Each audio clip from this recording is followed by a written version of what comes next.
आपको अलवर में प्रभारी लगाया गया है विधानसभा चुनाव के मद्देनजर।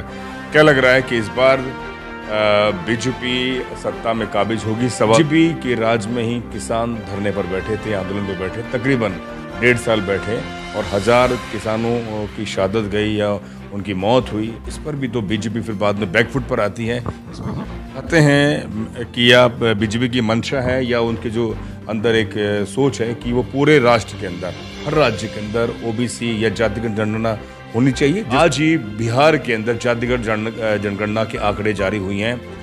मतलब कि ओबीसी की वो जाति के आधार पर जनगणना की बात कर रहे थे और वह बिहार ने आज जारी कर दिया, जिसका आप विरोध कर रहे थे। तो जो खासतौर सैनी समाज है, जो सर्वे है हमने जो ग्राउंड में देखा, वो सैनी समाज पहले जहां बीजेपी की तरफ मूव कर रहा था, लेकिन इस बार वो कांग्रेस की तरफ मूव कर रहा है। क्या गहलोत साहब की मुख्यमंत्री हैं, उनकी जो योजनाएं हैं और उन्होंने तमाम जो योजनाएं चलाई हैं, लास्ट के अंत में चलाई है, उस पर भी सवाल है। सैनी समाज जा रहा है कांग्रेस नहीं। नमस्कार, मैं डॉक्टर महेश वर्मा। हमारे साथ हैं बीजेपी के सांसद, कुरुक्षेत्र से आते हैं और राष्ट्रीय उपाध्यक्ष हैं ओबीसी के, और हम इस समय मौजूद हैं अलवर में बीजेपी कार्यालय में। आपको अलवर में प्रभारी लगाया गया है विधानसभा चुनाव के मद्देनजर। क्या लग रहा है कि इस बार बीजेपी सत्ता में काबिज होगी? सवाल तो बहुत हैं, अंदर संगठन में भी सवाल हैं, लेकिन कांग्रेस कह रही है कि हम रिपीट करेंगे। देखिए, कांग्रेस एक झूठ की नींव के ऊपर वो खड़ी हुई है। और कांग्रेस ने, क्योंकि नरेंद्र मोदी जी और पीछे जब भारतीय जनता पार्टी की सरकार थी, उस सरकार के अंदर ज़बरदस्त काम राजस्थान के अंदर हुए। अगर हम वोट ऑफ परसेंटेज देखते हैं तो वोट ऑफ परसेंटेज में मामूली सा अंतर हमारा था, और उस मामूली से अंतर के कारण कांग्रेस पार्टी ने गठबंधन के साथ यहाँ पर सत्ता हथियाई है।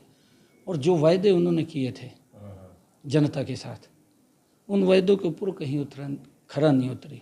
राहुल गांधी आकर के झूठ बोलता है जनता के बीच में राजस्थान में कि हम जब सत्ता के अंदर आएंगे तो 10 दिन के अंदर कर्जा माफ़ कर देंगे, परंतु कर्जा माफ़ नहीं हुआ। लगभग 4,500 के करीब किसानों ने आत्महत्याएं वो कांग्रेस के राज्य में की हैं। और महिलाएं सुरक्षित नहीं हैं। क्या हालात है, हर रोज़ कितना क्राइम ग्राफ कांग्रेस के समय के अंदर बढ़ा है। हर व्यक्ति के अंदर भय है। और उसके साथ साथ जो कांग्रेस ने वायदे किए थे कि हम बिजली के बिल माफ़ करेंगे, दूसरी तरफ बिजली के बिलों की कितनी बढ़ोतरी हुई है। तो माफ करिए, बढ़े कितने हैं बिजली के बिल? कितने बिजली के बिल के रेट बढ़े हैं आपके सामने हैं। परंतु इस प्रकार का लोगों को झूठ बोल करके, लॉलीपॉप दे करके, और उनका पर्दाफाश हो चुका है। नरेंद्र मोदी जी के नेतृत्व के अंदर जो पिछले 9 वर्षों के अंदर देश की मजबूती के लिए लगातार काम किए जा रहे हैं और हर व्यक्ति तक सुविधा पहुंचाई जा रही है। अगर हम देखें, आदरणीय प्रधानमंत्री नरेंद्र मोदी जी के नेतृत्व में जो प्रधानमंत्री किसान सम्मान निधि 6,000 रुपये किसान के खाते के अंदर डायरेक्ट जा रहे हैं। आदरणीय प्रधानमंत्री जी ने हमारे यहाँ, अगर राजस्थान की बात करें, यहाँ पर भी कई एम्स खड़े किए हैं। कांग्रेस ने 55 सालों के अंदर 2 एम्स बनाए। नरेंद्र मोदी जी ने 9 वर्षों के अंदर देश में 23 एम्स बनाए। देश के अंदर रोड का इंफ्रास्ट्रक्चर कितना मजबूत किया है। अगर हमारे यहीं पर, मैं जिस अलवर के अंदर बैठा हूँ, इस अलवर के अंदर से ही जो बम्बे को जोड़ने वाला एक्सप्रेस वे है, अलवर से हमें बम्बे जाने के लिए लगभग 40 से 45 घंटा लगता था। आज हम 8 से 10 घंटे के अंदर बम्बे पहुंच जाते हैं। ये ज़बरदस्त काम इन 9 वर्षों के अंदर नरेंद्र मोदी जी ने किसान के कर्जों की बात करी और आत्महत्या की बात करी। आपको याद होगा कि बीजेपी के राज में ही किसान धरने पर बैठे थे, आंदोलन पर बैठे, तकरीबन 1.5 साल बैठे और 1000 किसानों की शहादत गई या उनकी मौत हुई। इस पर भी तो बीजेपी फिर बाद में बैकफुट पर आती है। नहीं, देखिए, मैं इसके ऊपर मैं आपको ये बात कहना चाहता हूँ, उस कृषि कानून से भी कहीं किसी को कोई लॉस नहीं था, क्योंकि आज इस प्रकार का जो दुष्प्रचार किया जाता है, किसान की हालत ख़राब है, किसान की हालत ख़राब है, इस किसान की हालत को खराब करने का कौन जिम्मेवार है? ये 9 वर्षों में तो ही नहीं, नरेंद्र मोदी जी के कार्यकाल में। नरेंद्र मोदी जी ने तो किसानों को प्रधानमंत्री किसान सम्मान निधि देकर के मजबूत किया। नरेंद्र मोदी जी ने किसानों को फसल बीमा योजना के माध्यम से सुरक्षित करने का काम किया। और अगर हम बात करें, क्योंकि हमारे हरियाणा के अंदर आदरणीय मुख्यमंत्री मनोहर लाल जी भारतीय जनता पार्टी के मुख्यमंत्री हैं, बीजेपी की सरकार है, और वहाँ पर 14 किसान की अन्य फसलें भी एमएसपी पर खरीदी जा रही हैं। यहाँ राजस्थान के अंदर तो गेहूं और धान की फसल वो तो केंद्र खरीदता है, उससे अलग कोई भी फसल एमएसपी पर यहाँ नहीं खरीदी जाती। बाजरे की क्या हालत हुई है, बाजरे का जो भाव बीजेपी के समय के अंदर मिलता था, कांग्रेस के समय का अंतर देख लीजिए, क्या हालात उसके अंदर हुए। हर तरफ से व्यक्ति को कांग्रेस की सरकार के अंदर मार पड़ती है, और लोग कांग्रेस के शासन से क्योंकि बहुत बुरी तरीके से फेडअप हो चुके हैं, और फेडअप हो चुके हैं, तो आने वाले समय के अंदर यहाँ पर बड़े मैंडेट से भारतीय जनता पार्टी की सरकार राजस्थान के अंदर आ रही है। और देश के अंदर भी जो काम नरेंद्र मोदी जी ने किए हैं, तीसरी बार वो भी देश के प्रधानमंत्री बनेंगे। आप राष्ट्रीय उपाध्यक्ष हैं ओबीसी समाज के, और सैनी समाज से आप आते हैं। मैं भी जब फील्ड में जा रहा हूँ तो जो खासतौर सैनी समाज है, जो सर्वे है हमने जो ग्राउंड में देखा, वो सैनी समाज पहले जहाँ बीजेपी की तरफ मूव कर रहा था, लेकिन इस बार वो कांग्रेस की तरफ मूव कर रहा है। क्या गहलोत साहब की जो मुख्यमंत्री हैं, उनकी जो योजनाएं हैं और उन्होंने तमाम जो योजनाएं चलाई हैं, लास्ट के अंत में चलाई है, उस पर भी सवाल है, सैनी समाज जा रहा है कांग्रेस की तरफ? नहीं, देखिए, जो योजनाएं मैंने कहा है कि वो एक लॉलीपॉप देने का मामला है। अगर आप बात करें, जो महंगाई की बात कर रहे हैं कि गैस के सिलेंडर के अंदर 500 रुपये के चलाया है उसने, और उसके ऊपर क्योंकि 2012-13 में कांग्रेस की सरकार थी केंद्र के अंदर, और कांग्रेस की सरकार ने क्या भाव किए थे वो सबको, पूरे देश को मालूम है। लगभग 904 रुपये का गैस का सिलेंडर कांग्रेस के समय में लाइन में मिलता था, एक दिन में नहीं मिलता था, 3-3 दिन में मिलता था। ब्लैक के अंदर वो 2000-2500 रुपये में कहीं से भी मिल जाता था। ये हालात कांग्रेस के समय में थी। परंतु नरेंद्र मोदी जी ने आकर के हमारी वो माताएं बहनें जिनके घर के अंदर आज तक गैस का सिलेंडर पहुंचा ही नहीं था, गैस का कनेक्शन था ही नहीं, दूर दूर तक कल्पना भी नहीं थी भी वो पहुंच जाएगा, उनके घर के अंदर नरेंद्र मोदी जी ने गैस का कनेक्शन और सिलेंडर पहुंचाने की व्यवस्था की। और उसके अंदर उसके रेट भी, जो प्रधानमंत्री उज्ज्वला योजना बनाई है उसके माध्यम से उसके अंदर रेट भी कम किए। अब 200 रुपया जो आज का भाव है 9 वर्ष के बाद जो कांग्रेस ने रेट दिया था, आज महंगाई उस गैस के सिलेंडर की वहीं पर है। और जो हमारा प्रधानमंत्री उज्ज्वला योजना के तहत लाभार्थी है, उस व्यक्ति को वो 700 रुपये के अंदर वो उपलब्ध हो रहा है। ये जो बात मैं कह रहा हूँ कि ये एक लॉलीपॉप देने की बात कर रहा है, कितना इसने कम किया है? नहीं, आप गहलोत साहब को पूछिए, कांग्रेस को पूछिए आप कि उसने कितना कम किया है। ऐसे प्रदेश के लोगों को गुमराह नहीं करना चाहिए। आपको नहीं लगता कि जो गैस की जो दाम है वो जब मोदी गवर्नमेंट आई उसमें बहुत ज़्यादा इंक्रीज हुए, किसी भी तरह से कोई भी आपके नेता ने कोई बड़ा आंदोलन नहीं किया? जब 350 रुपये गैस के सिलेंडर के दाम हो गए थे, स्मृति ईरानी तमाम नेताओं ने बड़े आंदोलन किए। 2014 में फिर सरकार आई आपकी, एक बड़ा बात है। आज ही बिहार के अंदर जातिगत जनगणना के आंकड़े जारी हुई हैं, मतलब कि ओबीसी कि वो जाति के आधार पर जनगणना की बात कर रहे थे, और वह बिहार ने आज जारी कर दिया, जिसका आप विरोध कर रहे थे बिहार में। नहीं, देखिए, हमने विरोध किसी का नहीं किया, हमने विरोध नहीं, हमने विरोध नहीं किया। जाति के आधार के ऊपर उन्होंने जनगणना कराई है, वो ट्रांसपेरेंसी होना चाहिए। हमने ये देखा लिस्ट के अंदर, मैं आपको बताना चाहता हूँ कि कांग्रेस ने जो ओबीसी की जनगणना की, उसके अंदर मेरे ख्याल से 40,000 के करीब में जातियां डाल दी। अरे कोई गोत्र था, गोत्र की भी जाति बनाई कि ओबीसी को उसका लाभ ना मिले, उसको इस प्रकार के उलझा करके कि ओबीसी समाज जो लंबे समय से ये बात कर रहा था कि ओबीसी को इसका अधिकार मिलना चाहिए, ओबीसी आयोग बनना चाहिए, उसको संवैधानिक शक्तियां मिले और ओबीसी को लाभ मिलना चाहिए, कांग्रेस ने आज तक नहीं चाहा।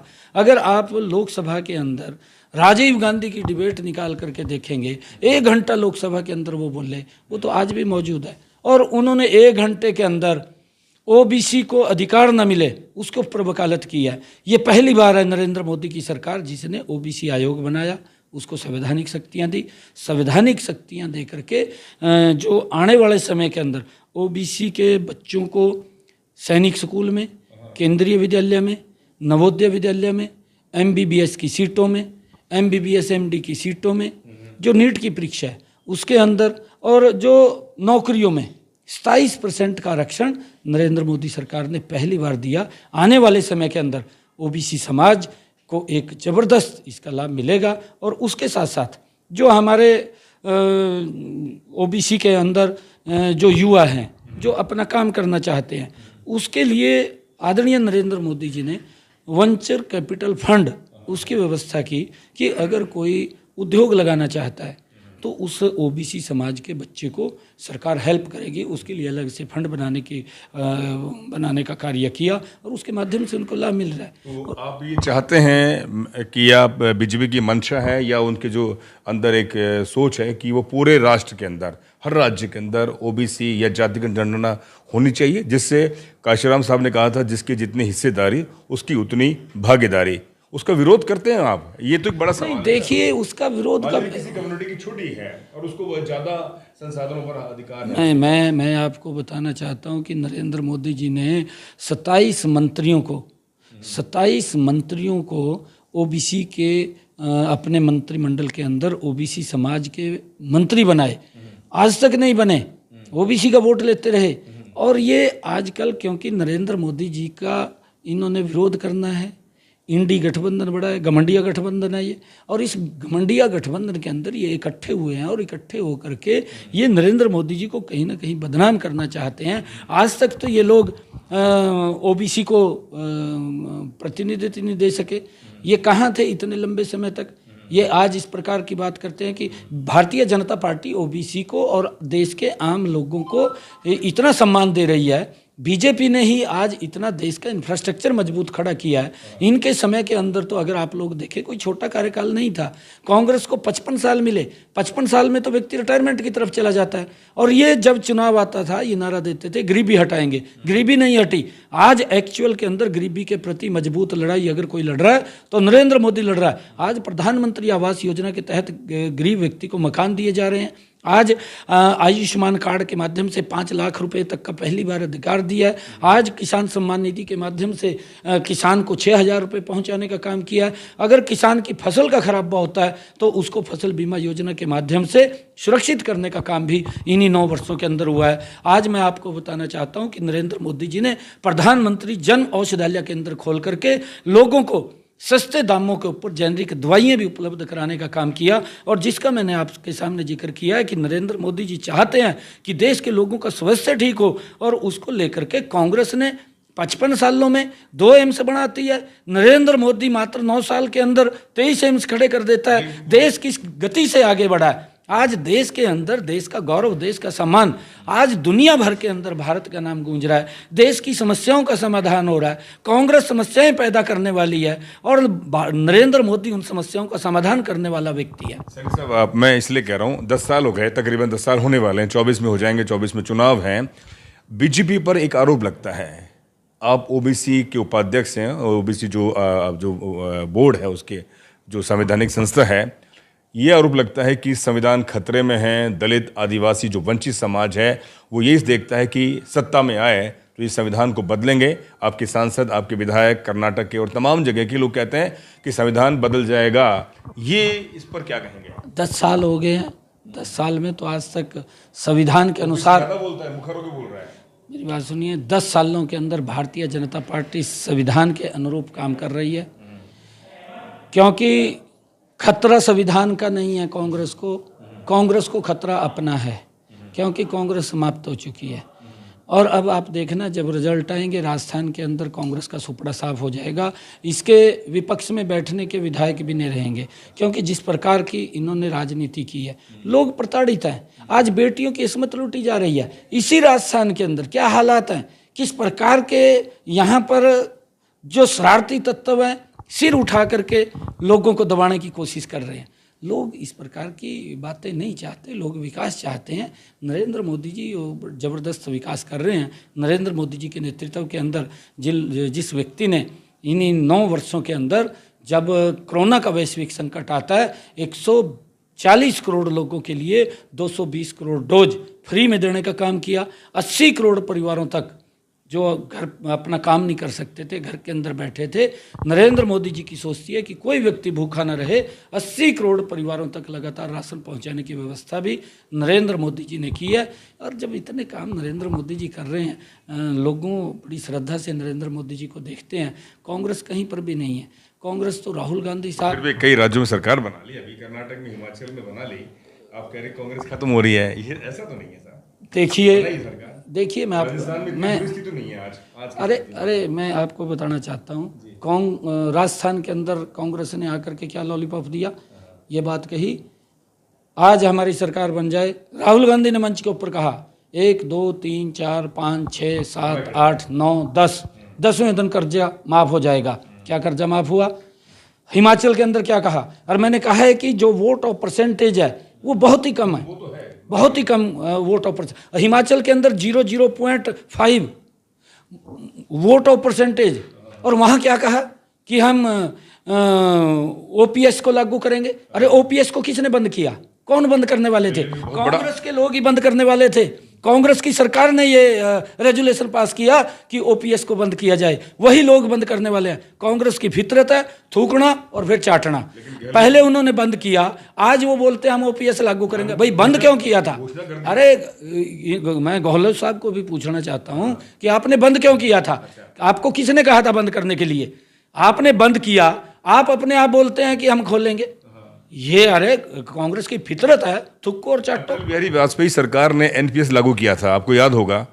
तो उसके बाद में अब गहलोत ने अब ओपीएस लागू किया पिछले साल, उस पर बहुत ज़्यादा समर्थन मिला है। और दिल्ली में 5 लाख लोग रामलीला ग्राउंड में इकट्ठा हुए हैं अभी ओपीएस के लिए। बड़े सारे देश के जो कर्मचारी अधिकारी हैं कि इस बार अगर केंद्र सरकार एक बड़ा डिसीजन लेती है तो ये कर्मचारी मूव कर सकते हैं उस पार्टी की तरफ जो उस पर डिसीजन लेती है ओपीएस को। देखिए नरेंद्र मोदी जी और भारतीय जनता पार्टी लोगों के हित में काम कर रही है। लोगों को सुविधाएं पहुंचाना ये भारतीय जनता पार्टी का ध्येय है। और आप लोग देख भी रहे हैं कि अगर यहाँ से अलवर से दिल्ली जाना होता था तो कितना समय लगता था? बहुत नज़दीक है हाईवे तो यहाँ से। नहीं, कांग्रेस के शासन में कितना समय लगता था? ये सुविधाएं दे रहे हैं, आपके सामने है। आज आप दिल्ली जाने के लिए आपको 1 घंटा लगता है, पहले आपको 6 घंटे दिल्ली जाने के लिए लगते थे। व्यक्ति का समय बचा है, व्यक्ति का पैसा भी बचा है और व्यक्ति काम करके जल्दी वापस आ जाता है। ये कमाल नरेंद्र मोदी जी कर रहे हैं। कांग्रेस को तो ये सोच दूर दूर तक भी नहीं है। कांग्रेस के तो नेता वहाँ तो जा कर के समर्थन करते हैं। राहुल गांधी साहब जो इस देश को तोड़ने की बात करता है, जो इस देश के टुकड़े करने की बात करता है, उनको जा कर के समर्थन करते हैं।